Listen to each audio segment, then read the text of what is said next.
Vamos ler em Mateus 3, podem abrir as vossas Bíblias, Mateus 3. Vamos ler aqui algumas passagens do livro de Mateus. Até porque hoje eu vou falar de uma personagem da Bíblia, de uma pessoa que eu gosto particularmente. Gosto da sua história, apesar de não ser uma história muito linear. E não, apesar de irmos ler nos Evangelhos, não vou falar sobre Jesus diretamente, claro que vou falar também sobre Jesus. Mas diz o seguinte, versículos 11 a 17 do capítulo 3 do livro de Mateus.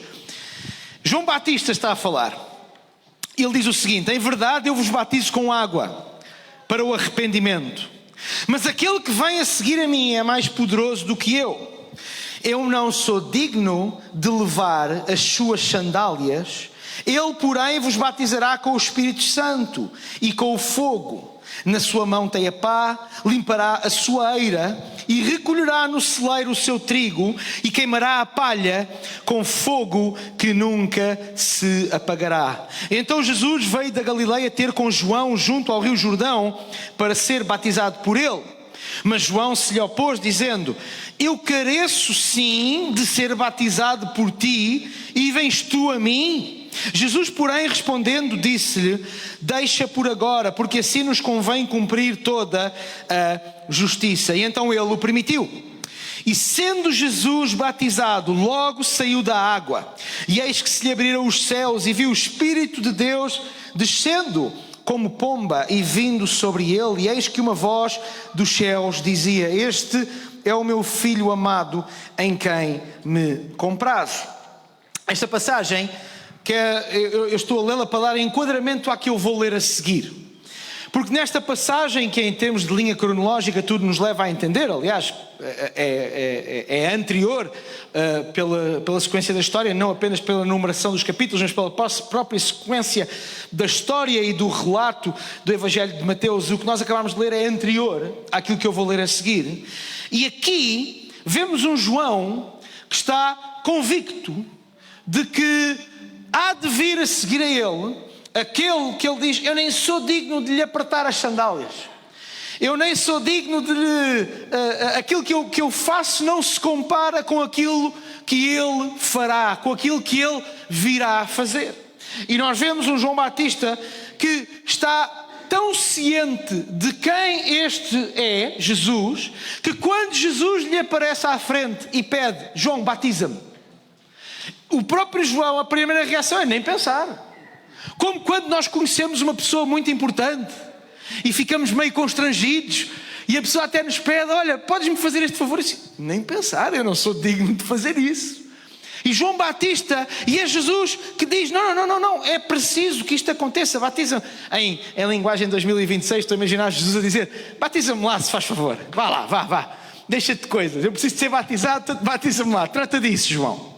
E eu costumo dizer, meio na brincadeira, meio a sério, que João Batista foi tão bem sucedido que eu não sei se é ele que dá o nome ao ato de batizar, se é o ato de batizar que dá o nome ao João. Porque ainda hoje nós chamamos batismo àquilo, ao ato de submergir, de colocar alguém na água, não é? E que é alguma coisa bíblica e que já agora havemos de estar a fazer também em setembro. E eu não sei se João se tornou batista porque era normal naquela altura. Aliás, até há poucas décadas, há poucos séculos, muitos dos nossos apelidos do nome de família, vá para os irmãos brasileiros, que apelido para vocês quer dizer outra coisa, muitos dos nossos nomes de família, apelidos, eram na verdade alcunhas que eram dadas e que acabaram por pegar como nomes de família. E está ainda há 200 anos, era comum em Portugal. Eu tenho um caso desses na família. E era muito normal que a pessoa recebesse um nome por causa daquilo que fazia. E é possível até que João tenha ficado batista por causa do ato de batizar. É bastante possível. E eu não sei, eu acho que é uma boa definição de ser bem-sucedido. Quando tu és tão bem-sucedido no que fazes, que ficas com o nome daquilo que tu fazes. Ele batizava, logo é o Batista. É o João Batista. Mas sabem, este mesmo João Batista, nós avançamos um bocadinho até Mateus 11, e vamos ler agora outra passagem. E parece que é outro João. parece que é outro João. Parece que o João do capítulo 3, que estava certíssimo de quem era Jesus, o João do capítulo 3 parece que morreu. E parece que agora aparece outro João Batista. E diz o seguinte, versículos 1 a 11. Aconteceu que Jesus, tendo acabado de dar instruções aos seus 12 discípulos, dali partiu a ensinar e a pregar nas cidades deles. João, ouvindo no cárcere, ou seja, João estava preso, falar dos feitos de Cristo, daquilo que Jesus tinha feito, enviou 2 dos seus discípulos a dizer-lhe: és tu aquele que havia de vir, ou esperamos outro? Não parece a mesma pessoa de Mateus 3. És tu aquele que havia de vir, ou esperamos outro? E Jesus respondeu, disse-lhe: ide e anunciai a João, ou seja, ele está a falar com os discípulos que João Batista tinha enviado a ele.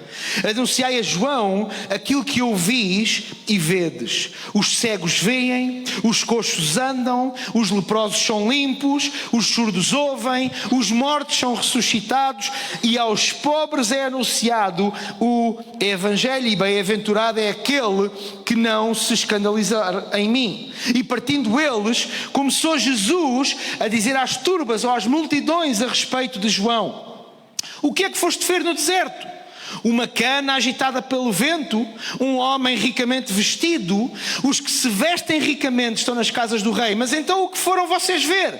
Um profeta? Sim, digo-vos eu, muito mais do que um profeta, porque é este de quem está escrito: diante da tua face envio o meu anjo, que preparará diante de ti o teu caminho. E em verdade vos digo que dentre dos que de mulher têm nascido, não apareceu alguém maior do que João Batista, mas aquele que é o menor no reino dos céus é maior do que ele. Jesus disse poucas vezes ou nenhuma sobre João Batista, sobre outras pessoas, o que disse aqui sobre João Batista. E no entanto, nós vemos um João Batista que na nossa concepção das coisas estaria numa trajetória descendente. Porque o João Batista de Mateus 3 estava convicto que aquele homem, e que ele estava convicto do seu próprio papel. Eu estou aqui, eu estou a batizar, mas vai vir um que eu não sou digno de lhe atar as sandálias, mas vai vir um que vos vai batizar pelo Espírito e pelo fogo, mas vai vir um que é mais importante do que eu. Noutras palavras. E de repente em Mateus 11, João está preso e está com dúvidas. E na sua prisão pede a 2 dos seus colaboradores, diz assim: vão lá perguntar a Jesus se ele é mesmo aquele que nós estávamos à espera. Por outras palavras, vão lá perguntar a Jesus se ele é mesmo o Filho de Deus, se ele é mesmo o Messias. Em Mateus 3, cheio de certezas. Em Mateus 11, cheio de dúvidas. Em Mateus 3, este é o Filho de Deus. Eu não te posso batizar, eu não sou digno de te batizar. Em Mateus 11, eras mesmo tu. Eras mesmo tu aquele que nós esperávamos, Jesus. E sabem, eu hoje gostava de usar João Batista para quebrar, a palavra é mesmo esta, quebrar correntes e cadeias na nossa mente. Correntes e cadeias na nossa mente. Pensamentos, crenças que nos limitam, que nos puxam para trás e que muitas vezes nos afastam da comunhão com o nosso Criador, nos afastam da percepção de que nós somos dignos, não por nossa própria capacidade, mas porque Jesus, pelo seu sangue derramado naquela cruz, Ele nos dignificou, Ele nos justificou, é o que diz a palavra de Deus. E que aquilo que aconteceu com João Batista, meu querido amigo, minha querida amiga, meu querido irmão, minha querida irmã, acontece muitas vezes conosco. Sabem, eu dei à palavra de hoje uma parte de um versículo que eu nem li, que está em Mateus 15, que é: quem tem ouvidos para ouvir, ouça. Quem tem ouvidos para ouvir, ouça. Porque quando nós ouvimos a palavra de Deus e lhe damos lugar, cadeias são quebradas, correntes são partidas, crenças são transformadas, coisas que nos amarram são libertadas. E é impossível que quando nós ouvimos a palavra de Deus, ficarmos na mesma. Não é possível. Não é possível. E eu hoje oro para que à medida que tu ouves a palavra de Deus, tu e eu possamos sair daqui transformados. João Batista era alguém muito importante. Era tão importante que no Antigo Testamento nós não temos profecias sobre Pedro, nós não temos profecias sobre o apóstolo Paulo, mas nós temos profecias sobre João Batista. É predito no Antigo Testamento que João Batista haveria de haver alguém, e João Batista veio preencher esse espaço. Vocês podem ver Malaquias 3:1, eu não vou ler, Isaías 43. O Antigo Testamento fala-nos sobre João Batista. Portanto, João Batista não é uma personagem qualquer nos Evangelhos. Ele é alguém de extrema importância. É aquele que vem preparar o caminho do Senhor. Sabem, primeira coisa que eu quero trazer aqui para quebrar é que nós podemos ter dúvidas. Não tem mal nenhum termos dúvidas. Há uma ideia às vezes de que quem tem muita fé nunca tem dúvidas. Quem tem muita fé nunca tem perguntas. Quem tem muita fé sabe sempre tudo e desconfia de quem às vezes tem dúvidas. Ora, quando nós olhamos para João Batista, nós vemos um homem que em Mateus 11 está carregado de dúvidas. Está cheinho de dúvidas. Se calhar porque ele está a ver a hora da sua morte a chegar, como acaba por acontecer, e ele está a pensar assim: eu não sei, eu quero morrer com a segurança, eu quero partir com a segurança de que aquele afinal é mesmo o Filho de Deus, de que o Jesus que eu conheci, que eu batizei em Mateus 3, de que ele é mesmo o Filho de Deus. Ele está com dúvidas. Mas estando João Batista com dúvidas, nós vamos ver que Jesus não mudou o discurso sobre João Batista por causa das dúvidas de João Batista. Muitos de nós, no lugar de Jesus, se alguém tivesse mandado 2 colaboradores a perguntar: olha, és mesmo tu? João está a perguntar: és mesmo tu? Ou ainda temos que esperar outro? Alguns de nós diríamos assim: como assim? Então tu já estiveste comigo, ele já esteve comigo, mas que raio de pergunta é que ele está a fazer? Olha, agora era o que me faltava. Olha, agora é o que deu ao João Batista. Até ainda no outro dia me batizou, ouviu a voz que eu ouvi, viu a pomba a descer. Até e agora está com dúvidas. Olha agora. Não. Vejam que Jesus a seguir tem um discurso tão elogioso com João Batista, que usa até uma frase que é: aqueles que de mulher nasceram, não há um como João. Ou seja, Jesus põe João num patamar quase que superior ao resto da humanidade. Assim, dos que de mulher nasceram, não há outro, não apareceu alguém maior do que João Batista. Jesus não mudou o discurso por causa da dúvida de João. Da mesma maneira que Jesus não condenou Tomé por causa das dúvidas de Tomé lá à frente. Eu só acredito quando eu colocar os dedos nas suas chagas, quando eu vir as feridas. Eu só acredito quando for isso. Porque há uma grande diferença, e aqui é que nós erramos muita vez. Há uma grande diferença entre ter dúvidas e uma outra palavrinha. E essa sim a Bíblia é muito, que é a palavra incredulidade. Uma coisa é ter dúvidas, outra é não acreditar. Tu podes ter dúvida e acreditar. Tu podes ter dúvidas e acreditar. Tu podes ter dúvidas e acreditar. Agora tu não podes acreditar e ser incrédulo. Não. O que é incredulidade? Não vai acontecer. Eu sei que não vai acontecer. Eu sei que não vai acontecer. Dúvidas é quando eu vou no caminho e digo assim: Senhor, onde é que tu estás? Já alguém fez esta pergunta? Onde estás tu? Onde estás tu, Senhor? Onde é que está a tua proteção? Onde é que está, Senhor? Eu não estou a ver. Ajuda-me, por favor. Senhor, dá-me uma luz, dá-me uma direção. Senhor, é por aqui ou é por ali? Senhor, dirige a minha vida. Isso são dúvidas. Incredulidade? Não. Ele não está comigo. Não. Ele não me ama. É impossível Ele me amar depois do que eu já fiz. Isso é incredulidade. E sabe, há uma grande diferença entre ambas. E a diferença é tão simples, é porque a dúvida não inibe o mover de Deus na nossa vida. Nem a sua vontade. E eu até vos vou dizer mais. E vou dizer aqui com a noção de que vou dizer uma coisa que pode causar algum escândalo até. Eu às vezes prefiro pessoas com dúvidas do que pessoas cheias de certezas. Eu às vezes se calhar está aqui a mais. Eu prefiro pessoas com dúvidas do que pessoas cheias de certezas. Pessoas que sabem tudo, pessoas que já viram tudo, pessoas que nunca são surpreendidas. Quando a palavra de Deus é muito interessante. Jesus chama-nos a atenção para isso, e na semana passada celebramos aqui o Dia da Criança.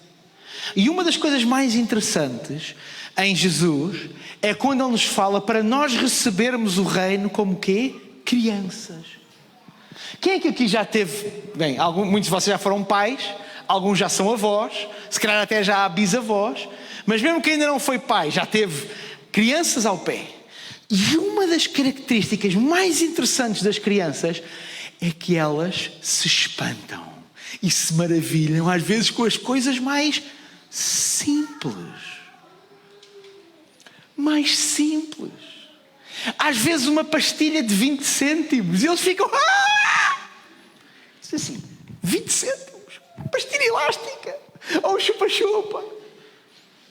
E quando Jesus nos fala e nos pede para nós recebermos como crianças, eu acredito que uma das coisas que Ele nos está a dizer é para nós recebermos as coisas de Deus, vivermos a nossa vida, mantendo esta capacidade de nos maravilharmos. Eu às vezes fico triste. Quando vejo pessoas que não se maravilham. Nada as surpreende. Já sabiam tudo. Já tinham visto tudo acontecer antes. Há um filme, acho que é há um filme que é o Sexto Sentido. Acho que é o Sexto Sentido. É um filme já muito antigo, que no final tem um plot twist. No final descobre-se que a personagem final estava morta e o que nós estávamos a ver eram coisas do passado e não sei o quê. E o filme...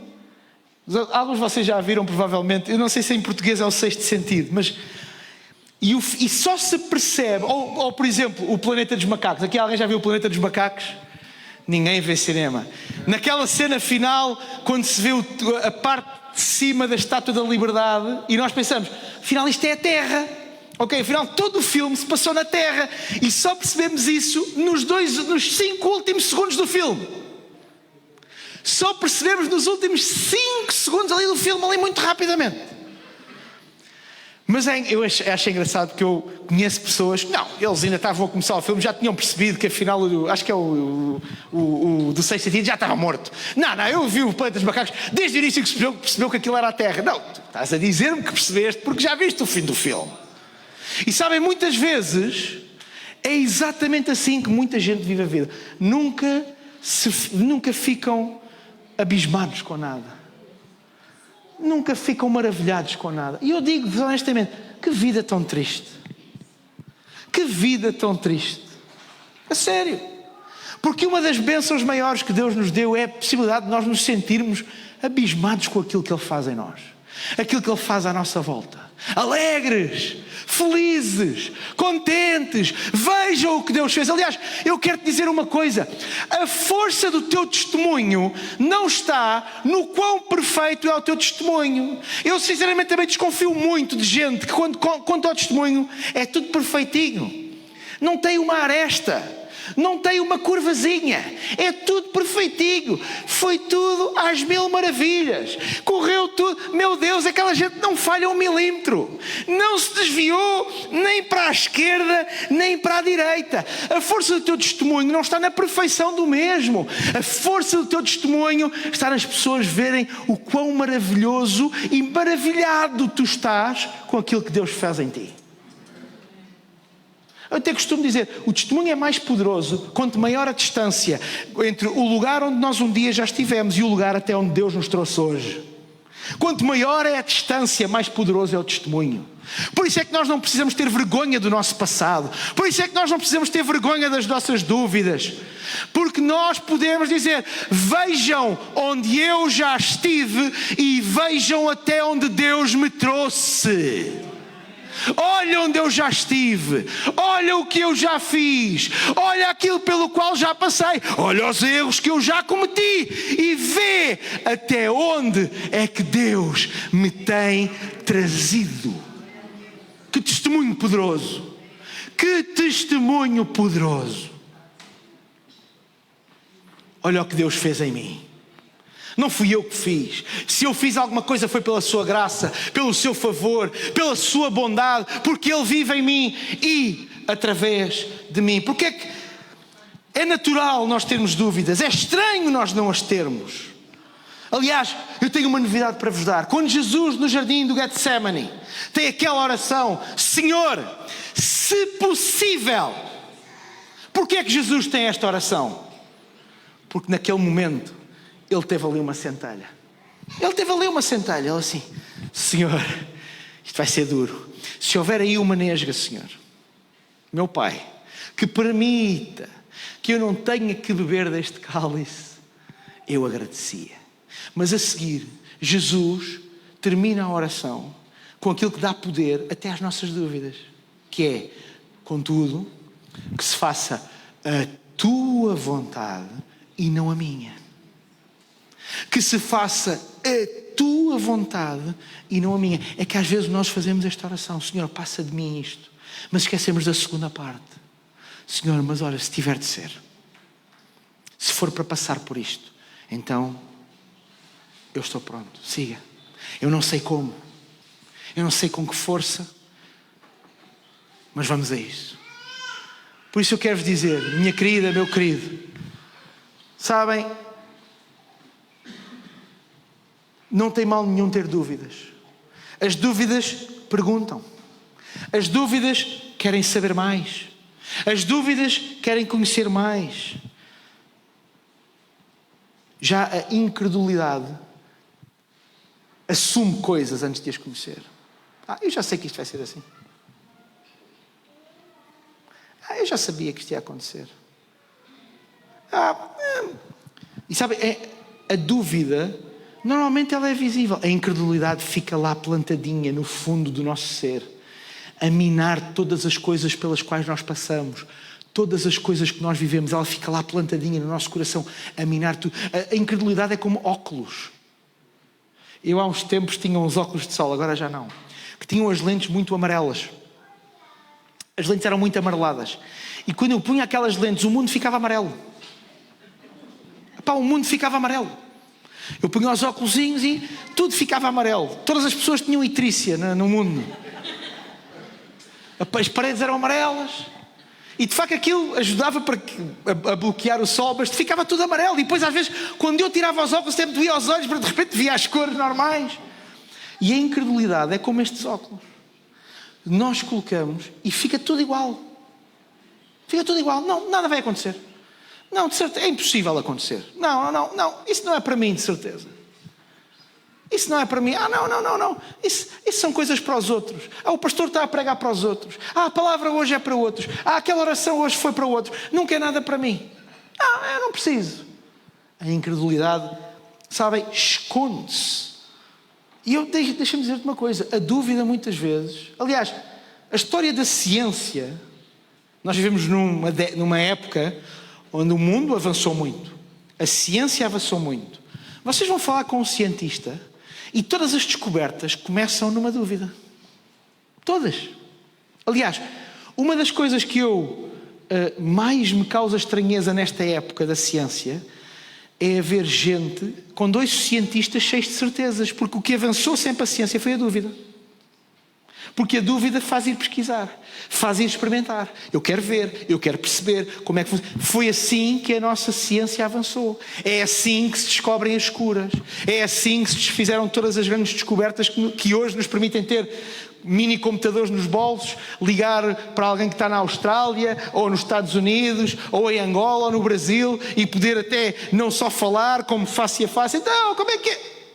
Porque alguém um dia pensou assim, epá, será que é possível? Vamos tentar. Há de haver uma maneira. Há de haver uma maneira. Por isso, a dúvida muitas vezes até nos impulsiona. Faz-nos querer saber mais. Nós esta semana vamos começar a estudar a Palavra de Deus. E eu honestamente, eu oro para que vocês tenham dúvidas. Que queiram saber mais, queiram perceber mais, queiram conhecer mais. Porque normalmente quem está cheio de certezas está cheio de si próprio. E quem está cheio de si próprio não tem espaço para que Deus possa fazer a sua vontade. Quem está cheio de si próprio não tem espaço para que Deus possa transformar alguma coisa. Porquê é que João Batista estaria com dúvidas? Porquê é que João Batista de Mateus 11 é diferente de João Batista de Mateus 3? Talvez tivesse alguma coisa a ver com a situação que ele estivesse a passar. João Batista não era propriamente um homem que tivesse vivido com grandes posses ou capacidades. Aliás, ele é conhecido como, grande parte, o homem que viveu no deserto e que se alimentava de mel e de gafanhotos. Não é propriamente uma vida esplendorosa. Longe disso.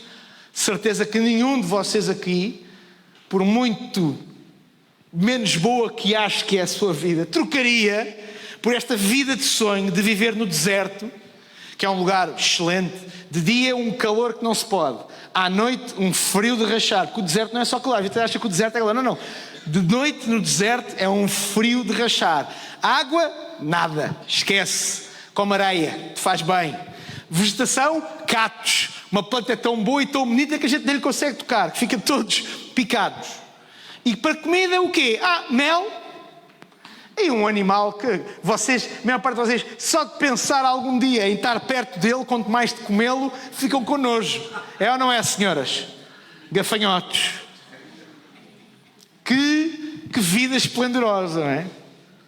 Mas neste momento de Mateus 11, João Batista está preso. E João Batista está, como nós diríamos em 2026, em português, a ver a vida andar para trás. Porque ele está a pensar, estar preso na época do Império Romano, porque eles estavam sob domínio romano nesta altura, não era comida 3 vezes por dia, não era roupa lavada, não era uma cela pequena, sem liberdade, mas com uma caminha limpa, talvez até com uma pequena casa de banho. Não, estar preso naquela época não era nada disto. As prisões eram tão más que muitas das pessoas que eram presas não morriam, ou aliás, morriam antes até de serem condenadas ou não, porque eles conviviam com animais, com ratos, que muitas vezes, normalmente as prisões eram nas partes inferiores das casas, estavam expostos a doenças, não havia cá casas de banho, lavatórios para lavar as mãos, uma sanita para fazer as necessidades, não. Era um lugar absolutamente insalubre, sem nenhumas condições para ninguém viver. Nós não desejaríamos ao nosso pior inimigo. E era nessas circunstâncias que João Batista estava. E eu acredito, muito possivelmente, é a minha interpretação, que é possível que fosse essas condições, aquele momento, e João Batista a ver a morte a aproximar-se, que o fez ter dúvidas. E eu aqui gostava de tirar o foco das dúvidas de João Batista, mas colocar o foco naquilo que Jesus disse sobre João Batista. Porque Jesus foi de uma graciosidade para com João Batista. Jesus foi de uma graça para com ele. Primeiro ele diz, ele pergunta, quando vocês foram ao deserto, vocês foram ver o quê? Foram ver uma cana agitada pelo vento, que não vale nada? O que ele está a perguntar é, vocês foram ver uma coisa valiosa. Foram ver alguém que estava a pregar uma mensagem importante, que era João. Vocês não foram ao deserto por dar cá aquela palha. Vocês foram porque ouviram falar de alguém que estava a falar de coisas importantes e que importavam ouvir. E por isso vocês foram lá ter. Ou seja, Jesus está a dizer, João Batista não é alguém assim corriqueiro, normal. João Batista é alguém muito importante. E depois ele diz, tão importante que aqueles que nasceram de mulher, não apareceu ninguém maior do que João. Deu-lhe importância. Deu importância a João, apesar das suas dúvidas. E eu quero te dizer uma coisa, minha querida, meu querido. O facto de nós passarmos por circunstâncias, eu vou usar a expressão onde estava João Batista, por prisões momentâneas, por circunstâncias adversas momentâneas, que muitas vezes nos fazem vacilar, não diminui ou determina o que Deus pensa acerca de ti ou acerca de mim. A nossa justificação não está ligada às prisões onde às vezes, às circunstâncias e às dúvidas onde nós caímos. Da mesma maneira que o que Jesus pensava sobre João Batista não ficou contaminado pelas dúvidas que João de repente teve. Eu às vezes, sabem, nós crescemos, eu nunca ouvi muito esta frase, mas nós crescemos às vezes com algumas frases, quem cresceu na igreja, que são teologicamente muito incorretas. E eu peço sinceramente, se vocês alguma vez a usaram, não usem mais. Quando uma criança erra e nós nos viramos para ela, e se calhar aqui alguns de nós ouvimos esta frase, e se calhar alguns de nós já dissemos, e dizemos, não faças isso, senão Jesus não gosta de ti. E está tudo errado. Está errado. Na verdade está errado.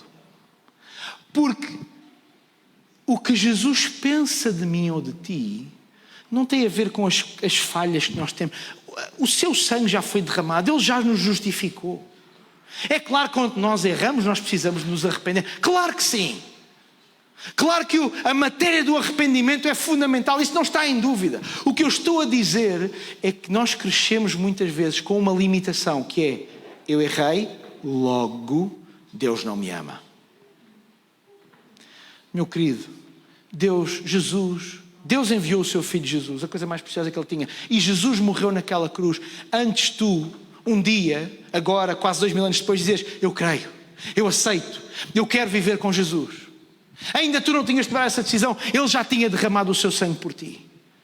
Tu achas que é surpreendente para Deus algum erro que tu cometeste ao longo do teu caminho? Tu achas que é surpreendente para Deus alguma coisa errada que tu possas ter feito ao longo do caminho? E eu estou a dizer isto não para tu te conformares aos teus erros, não para tu te entregares às tuas falhas, não é isso que eu estou a dizer. E eu oro para que, se tu tens coisas no teu interior que tu precisas de mudar, que o Espírito Santo contenda de tal maneira contigo que não mais consegues viver da mesma maneira. Eu não estou a dizer para te conformares, o que eu estou a dizer é que mesmo quando nós erramos, o seu amor para connosco continua o mesmo. Aquilo que Ele pensa de nós continua o mesmo. Ai, não faças isso porque senão Jesus não te ama. Ai, não faças isso porque senão Jesus fica triste. Ai, não faças isto porque senão... Parece que às vezes achamos que Deus ou Jesus são, desculpem, isto é quase blasfemia, Senhor, blasfémia, desculpa, Senhor. Parece que são esquizofrénicos. Amam-nos num dia, no outro dia não nos ama porque nós já erramos. E uma das características do nosso Deus é que Ele é constante. O seu amor é constante. A sua graça é constante. A sua misericórdia é constante. Não mudam ao sabor do vento. E nós temos isto bem inculcado na nossa mente, por causa muitas vezes da nossa educação, por causa da nossa humanidade. Nós pensamos acerca das pessoas aquilo que o momento das pessoas nos diz. Mas Jesus, Deus, não se move desta maneira. Fez bem, eu penso bem. Fez mal, eu penso mal acerca daquela pessoa. João vacilou por causa possivelmente da sua prisão, por causa possivelmente de ele estar a ser alvo de tortura, muito provavelmente, por causa possivelmente de ele estar subnutrido, ou seja, não lhe era entregue comida suficiente sequer, às vezes se calhar para o cérebro dele estar a funcionar. Talvez até poderia estar doente, o que era muito comum, como eu disse há pouco. Mas isso não diminuiu o que Jesus pensava ou disse acerca de João Batista. Aliás, Jesus disse, nós lemos há pouco, que João Batista era muito mais do que um profeta. Que testemunho de misericórdia do nosso Jesus. Nas dúvidas de João Batista, Jesus não diminuiu aquilo que ele tinha a dizer sobre João Batista. E da mesma maneira, meus queridos, se tu estás numa prisão neste momento, se tu estás numa circunstância neste momento que te tem trazido dúvidas, não penses que aquilo que Deus pensa sobre ti fica mais pequeno. Não penses que aquilo que Deus tem a dizer sobre ti são as coisas más que tu fizeste. Aquilo que nós fazemos não muda o seu amor por cada um de nós. E eu volto a dizer o que disse há pouco. Se calhar se há alguma coisa onde tu estás amarrado, que o Espírito Santo contenda contigo nesta manhã, de uma forma tão profunda que tu nem consegues ficar quietinho na cadeira. Se há alguma coisa que Ele tem que mudar, que até começa a ficar desconfortável, que Ele contenda contigo. Não sou eu não contendo com ninguém. Eu sou um mensageiro quebrado. É verdade. Nós somos mensageiros quebrados. Preparamos, estudamos, claro que sim, fazemos a nossa parte, sim, mas no fim do dia, é por causa da palavra do A, do B ou do C. Não. Se o Espírito Santo não estiver carregado em cada palavra que a gente prega, olha, mais vale estarmos calados. Mas eu oro para que o Espírito Santo contenda contigo, meu querido, minha querida. Talvez hoje estejas aqui, estás preso, sentes-te torturado, sentes que há áreas da tua vida que até como João, se calhar não estão a receber o alimento suficiente e que isso te tem levantado pensamentos, dúvidas, dos quais talvez não te orgulhes. Mas isso não significa, não determina o amor de Deus por ti. O sacrifício de Jesus continua a ser para ti, mesmo nas tuas dúvidas. O sangue derramado por Jesus na cruz continua a ser para ti, mesmo nos teus erros. E Ele te ama, não através daquilo que tu fazes de bom ou de mal, mas Ele te ama através do poder redentor do seu sangue. Ele te ama através do poder redentor do seu sangue. Permitam-me ler aqui um bocadinho, há pouco não li, mas em Mateus 11 ainda. E estou quase a terminar. No versículo 16, a partir do versículo 16, Jesus diz: que posso dizer acerca das pessoas desta geração? São como crianças que se queixam aos seus amigos. Nós brincámos aos casamentos. Eu estou a ler da versão livre, por isso talvez um pouco diferente. Brincámos aos casamentos e ninguém se alegrou connosco. Depois brincámos aos funerais e também ninguém se entristeceu connosco.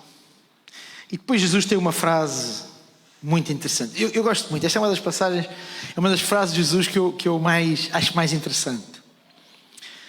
Veio João Batista. E lá porque ele não bebe vinho e jejua, vocês dizem, tem demónio.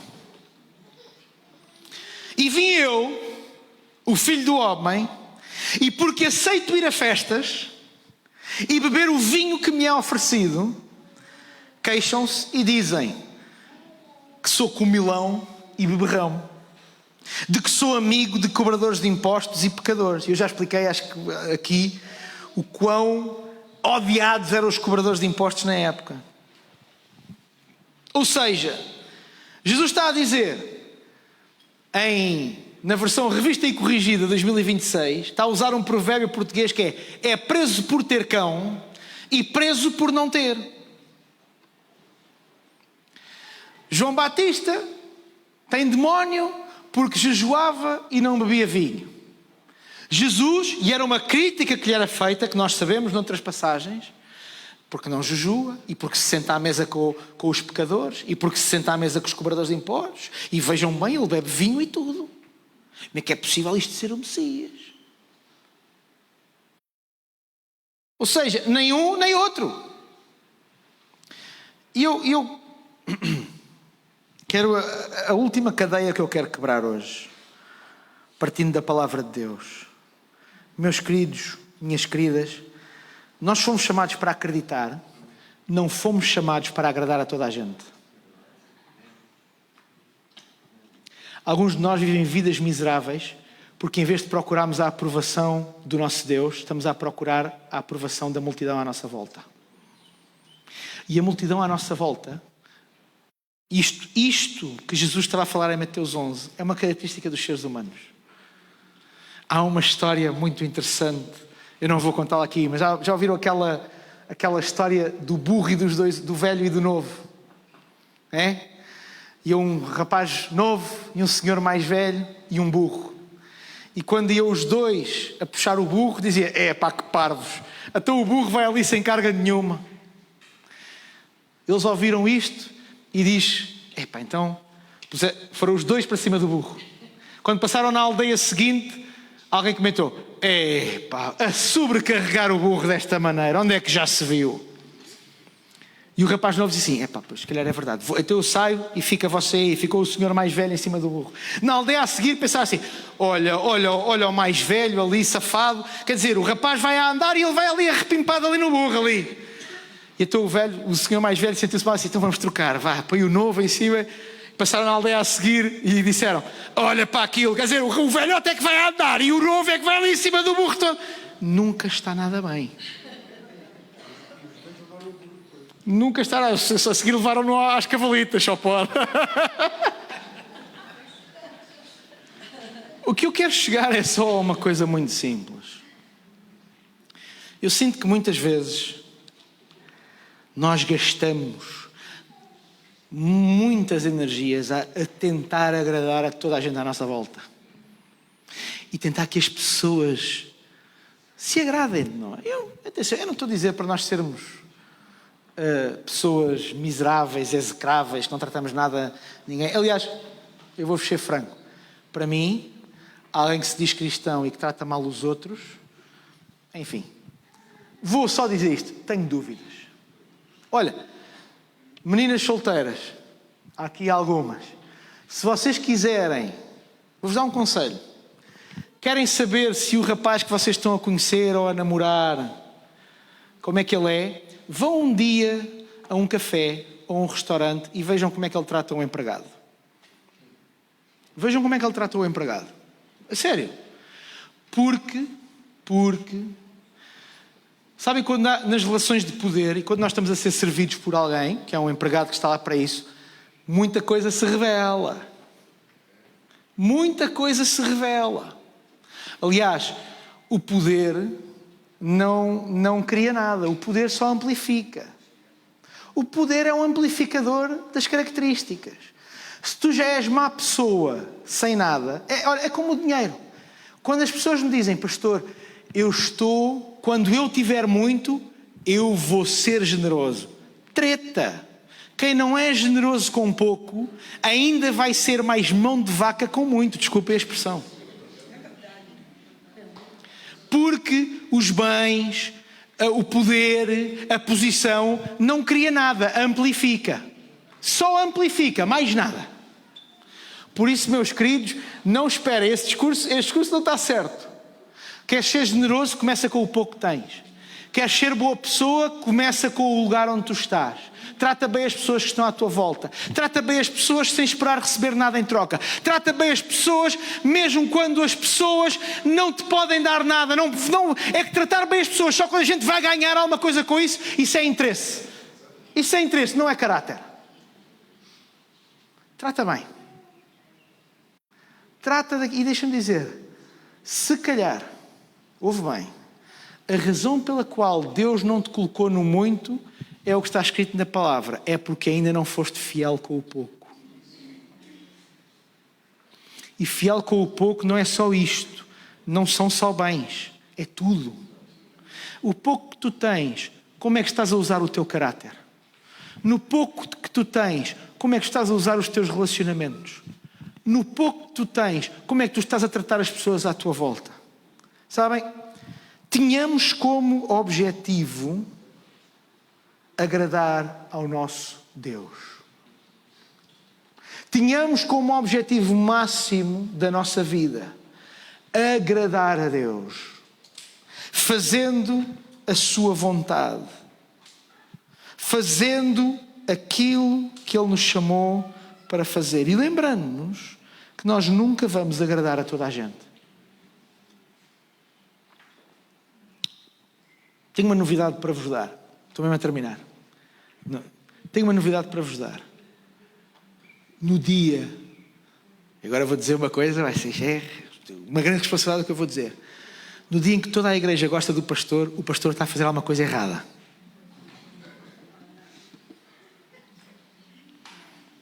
Não é? No dia que toda a gente gosta do pastor, o pastor está a fazer uma coisa errada. Se não há uma ovelha que se chateia porque o pastor a corrigiu, se não há alguém que, porque houve uma mexida, porque se fez da maneira A e estávamos sempre habituados a fazer da maneira B. Olha, até vos vou dizer, vou mais longe. Quando termina o nosso culto e toda a gente gostou da palavra do pastor, não mexeu com nada, não causou aquele desconfortozinho, então o pastor está a fazer alguma coisa errada. É suposto que quando a palavra é pregada, nós fiquemos desconfortáveis. A palavra que só vem confirmar a nossa vida de borboletas, ótima, alguma coisa está errada. E deixem-me dizer-vos, um dos problemas às vezes dos pastores é este: tentam agradar a todos, tentam agradar a toda a gente, tentam dormir com os anjos e com o demónio, desculpa a expressão, não no sentido espiritual do termo, vocês entendem o que eu quero dizer. E tentam, como se diz em português, uma no cravo, outra na ferradura. Deus não nos chamou, a mim, pastor Jorge, pastor Oscar, Deus não nos chamou para agradarmos a toda a gente. Deus chamou-nos para pastorear a sua igreja. São coisas diferentes. São coisas diferentes. Deus chamou-nos para corrigir, Deus chamou-nos para abençoar. Deus chamou-nos para admoestar, Deus chamou-nos para trazer a palavra.